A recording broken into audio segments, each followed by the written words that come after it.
Hello, in this video we will take you on a guided tour of a typical ASD assessment to show you what you can expect when you arrive for yours.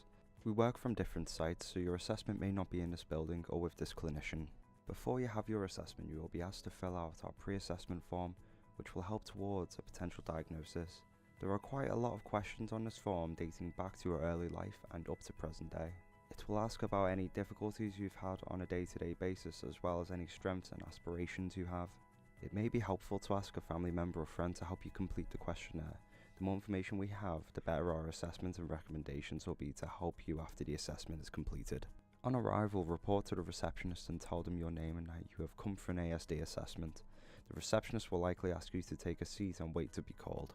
A member of the Autism Assessment and Diagnostic Team will come out at the assessment time and call your name, asking you and anyone else you have brought for your assessment to come through with them to an assessment room.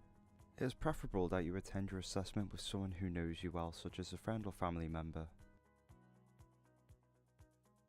The assessors will explain the process to you both, and then you will be interviewed by a consultant psychiatrist for half an hour, building on a developmental history detailed in the questionnaire and discussing any needs that you may have throughout your life.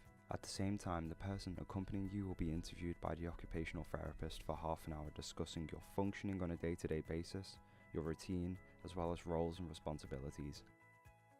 After the initial half an hour of the assessment, the assessors will then swap and you will be interviewed by the occupational therapist for half an hour, and whoever is accompanying you will be interviewed by the consultant psychiatrist for half an hour. If you are attending your interview alone, you will be interviewed for an hour by both an occupational therapist and a consultant psychiatrist together.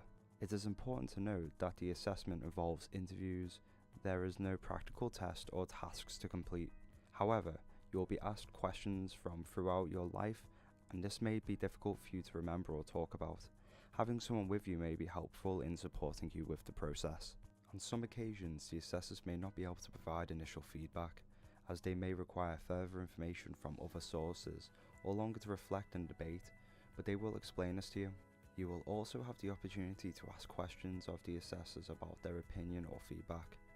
They will explain that an assessment report will be formulated and sent out to you with a follow-up appointment letter. The initial opinion or diagnosis in this assessment report will remain provisional until you have the opportunity to read and reflect on it and make corrections or clarifications at the follow-up appointment. You will also have the opportunity to discuss what the diagnosis may mean to you and what support is available. For example, a CARAC assessment, how to access reasonable adjustments, and what charitable organisations there are locally. After your follow-up appointment, your assessment report will be finalised and sent to you and your GP for a definitive opinion or diagnosis.